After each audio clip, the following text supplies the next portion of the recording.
Hi everyone, Ben here.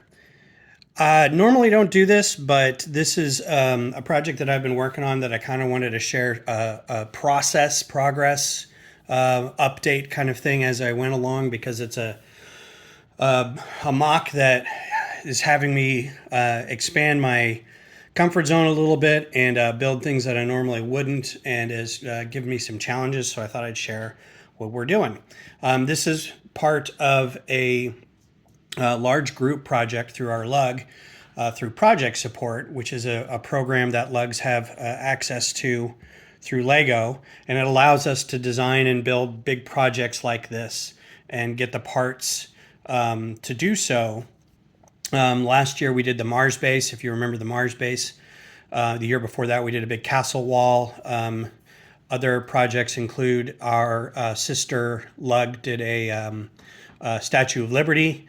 So it can be modular pieces like this where everybody kind of builds their own thing, or it can be a single big display that everybody contributes to. So this year we're doing a Megaspark city, which is a Venetian, so like a Venice type city, but it's steampunk. So the idea is to build sort of steampunk pipes and gears and things of that nature. And it's all built on these platforms.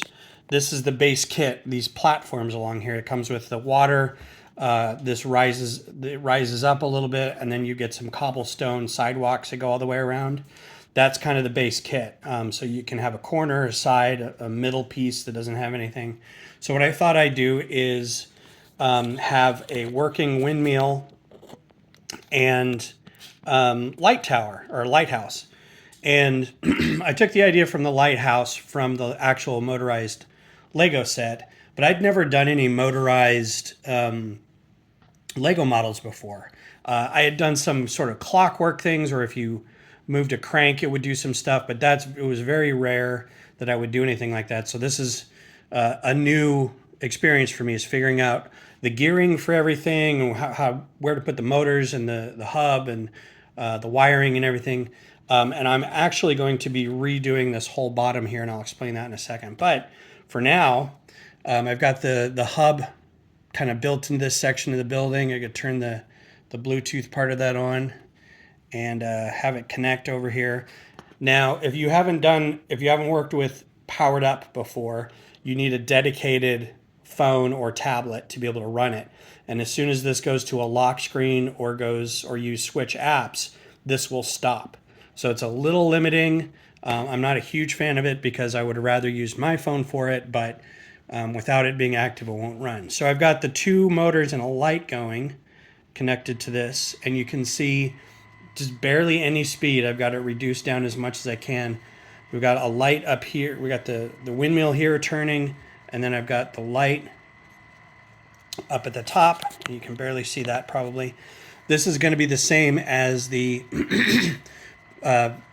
pretty much the same configuration as the motorized lighthouse set. The Fresnel lens, the bent piece that had a sticker in there originally, but I don't have that sticker, so I'd use a piece of tinfoil. If I find a small piece of mirror that could go up there and reflect a little better, it might be a better light. But I don't want to blind anybody. This will be enough to give the indication that's a lighthouse. So that's the motorized part of it. And I'll go ahead and stop that. So the idea is that I've got the motor down here, and it's driving two different shafts, geared up here, switching directions there, and switching directions in there. What the next process is I want to take all this. I kind of built it at an angle. I don't know if you can really tell, but I want it to be a little more unique than just straight 90 degrees to go along with the plates. So I built the whole thing kind of at an angle, but in order to keep it stable, I just put these wedge blocks in here. This is just a collection of 16 by 16 plates. I had the kind of the prototype of how this was all going to go together in place, and I really liked how it worked, so I just kept it. But the problem is now I wanted to take all of this section apart and build rocks. So this is more of a promontory into the water rather than it just kind of dying right there. But that means taking all this apart and taking all this apart and redoing kind of rock faces all the way around the side. So that's the next big step, is seeing if I can figure that out. The side over here, the far side, is going to connect to another user's build. They are also going to have 3 wide, but there's going to be some buildings backing up. So this is all going to be open plot. There's going to be some more cobblestones going this way leading up to the door. I'm probably going to stop these right here and tear these up and tear those up and have this be more rock face, if I can swing that. And then the rest of this is going to be a house. So I'm going to build some bay windows with some pieces that I'm finally able to use from a lug bulk purchase a while ago. Some windows, I don't know where I'm going to put these, but these are nice pieces to use here. And I might put these in the lighthouse tower on the way up, so it looks like there's stairs or something going up. I did have the lighthouse tower filled with 1x2 round tiles to give it kind of a rock face, but I didn't have enough to cover the whole thing, so I took them all off, and we're going to intersperse them with some dark ingots and then just some 1x1 round plates. But so that's the process so far. That's what we've got. I'll probably do 1 or 2 more of these before this gets displayed in July at Brick Rodeo in Sugarland.